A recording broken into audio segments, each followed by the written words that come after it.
Assalamualaikum warahmatullahi wabarakatuh. Selamat malam semuanya ya.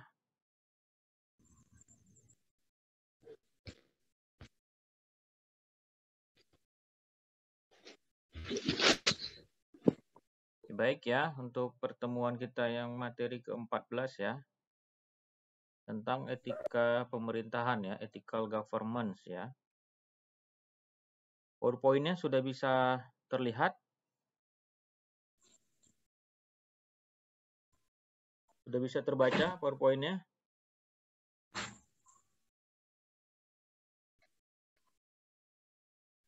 Bisa, Pak. Oke, baik. Pembahasan kita tentang ethical governance ya,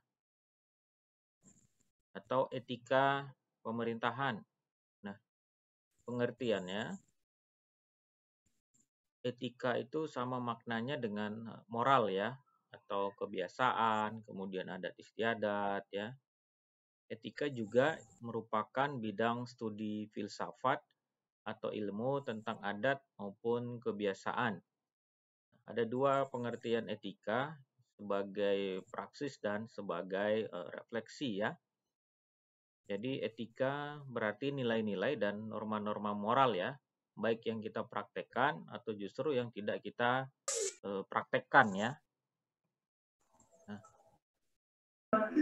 jadi dalam arti luas ya, pemerintah di sini organisasi atau lembaga yang menjalankan tugas pemerintah baik sebagai lembaga eksekutif, legislatif maupun yudikatif ya, dengan segala kewenangan dan fungsinya. Nah, pada ethical governance ini juga terdapat permasalahan terkait kesopanan, kesusilaan dalam aparatur ya, kemudian struktur lembaga. Sebentar ya.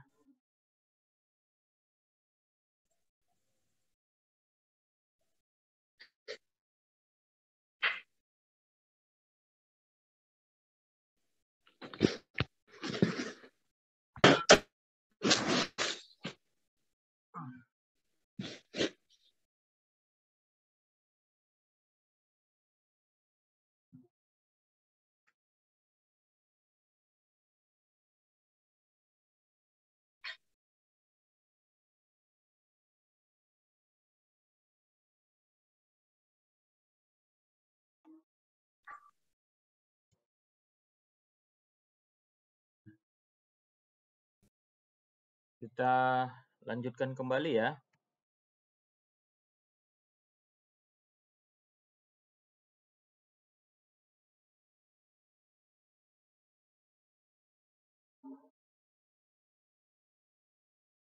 Kita lanjutkan pada budaya etika ya. Terdapat 3 faktor ya yang menjelaskan perbedaan pengaruh ya. Yang pertama itu adalah keyakinan dan nilai-nilai secara bersama. Kemudian kedua, memiliki secara luas. Dan ketiga, tentunya dapat diketahui dengan jelas yang mempunyai pengaruh yang lebih kuat terhadap perilaku ya.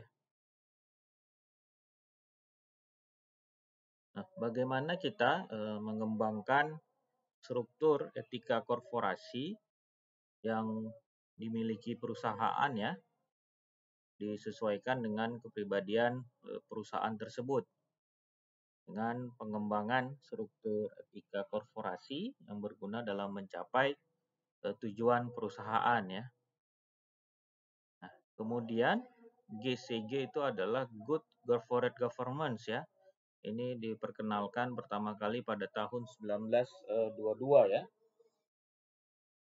Di mana oleh Cadbury ya, komite seperangkat peraturan yang mengatur tentang hubungan antara pemegang saham, pengurus atau pengelola perusahaan dengan karyawan, pemerintah, kemudian juga dengan pihak-pihak internal dan eksternal ya. Kemudian pengertian dari GCG ya, ini merupakan dalam artian suatu perusahaan corporate ya yang memiliki struktur pemegang saham, kemudian direksi, manajer ya, dan seperangkat tujuan yang ingin dicapai perusahaan dan serta alat-alat yang kita gunakan dalam mencapai suatu tujuan dengan memantau kinerja ya. Nah, untuk prinsip-prinsip GCG ya, ada beberapa hal ya, di mana prinsipnya ini merupakan kaidah, norma, ataupun juga pedoman korporasi yang kita perlukan dalam sistem pengelolaan suatu perusahaan ya. Nah, yang pertama itu terkait tentang transparansi ya, di mana keterbukaan sangat penting ya dalam hal untuk mengambil proses suatu keputusan ya. Contohnya misalnya kita mau menyampaikan informasi target produksi ya yang akan kita capai dalam rencana kerja. Kemudian kemandirian ya. Kemandirian di sini ya. Suara saya terdengar?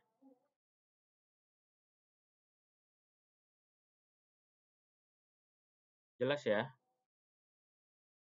Oke, baik. Kemandirian di sini perusahaan dikelola secara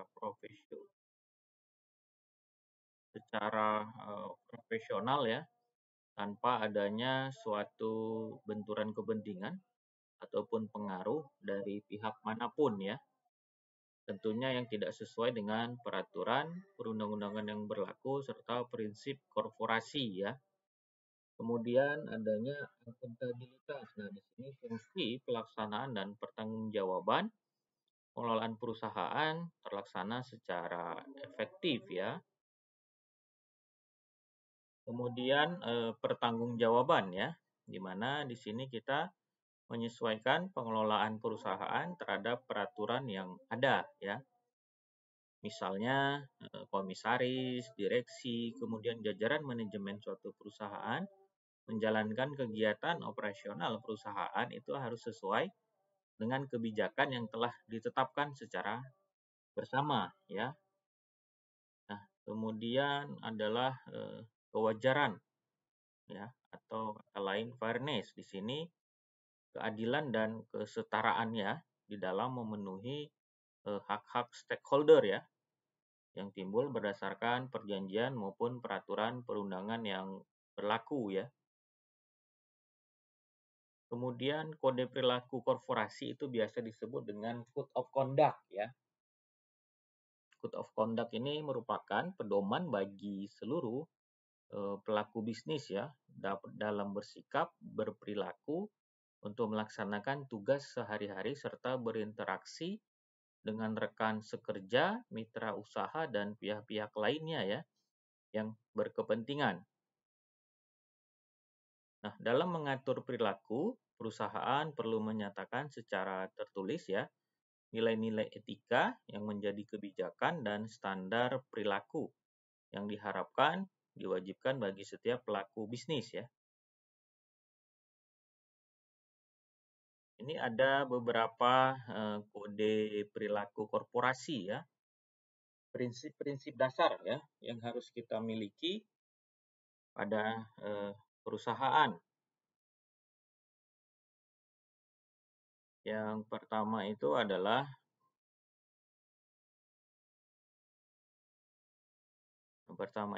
setiap perusahaan harus memiliki nilai-nilai perusahaan atau corporate value-nya ya yang menggambarkan sikap moral perusahaan di dalam melaksanakan tugasnya.